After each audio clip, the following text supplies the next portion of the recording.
Now to the oil disaster in the Gulf. News today that efforts to permanently plug the well have hit a snag. Workers found debris at the bottom of the relief well and will have to clean it out, pushing the final phase back about 36 hours.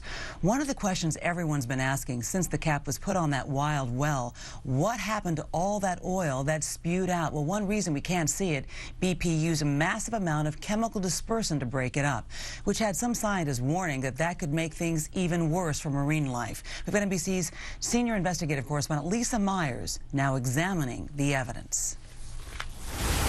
Since the spill, researchers from the Institute for Marine Mammal Studies, an independent research facility, have seen more distressed marine animals in the waters off Mississippi.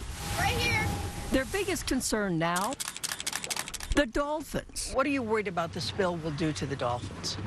Well, ultimately, we're worried that they're going to die from it. More than 250 sea turtles and dolphins have been found dead in the area and are bagged in makeshift morgues, now part of a federal investigation into what killed them. How do you know where to pick a spot out, man? It's everywhere. Some scientists worry that using dispersant to break up the oil may be a factor. It spreads the oil over a much larger area, making it hard for creatures to avoid it.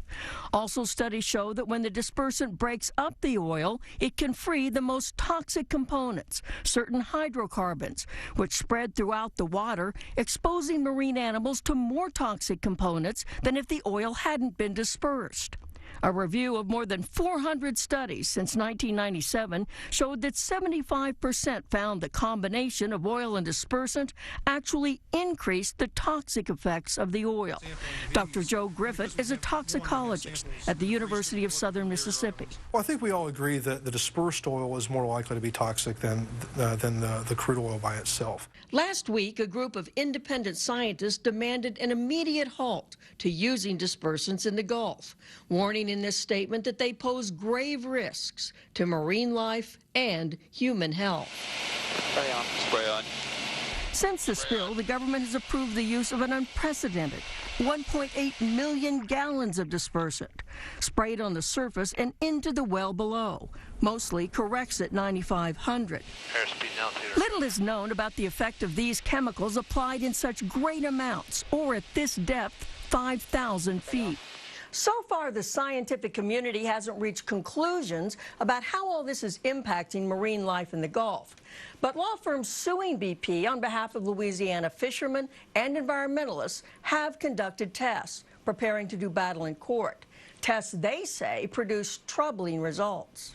Dr. William Sawyer, a toxicologist, is part of a team of scientists hired by the law firms who collected and analyzed globs of oil, sand, and water at these sites in 4 states along the Gulf. We now have compelling evidence that the dispersant has enhanced and increased the toxicity from the spill.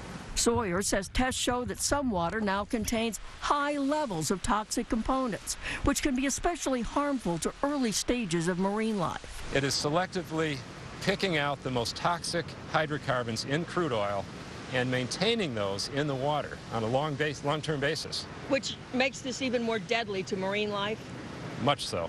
Other scientists told NBC that Sawyer's theory appears valid, but can't be proven conclusively without testing the mixture of oil and dispersant on marine life. BP says dispersants have been very effective in keeping oil from reaching shore, and that it's working closely with the government to monitor the environmental impact. NALCO, which makes Corexit, says the EPA has concluded that use of dispersants has not significantly affected the marine environment. Because of potential litigation, the EPA hasn't seen all of Sawyer's data, but the agency says it's now conducting its own tests to determine just how toxic dispersants mixed with oil are to life in the Gulf. Lisa Myers, NBC News, Grand Isle, Louisiana.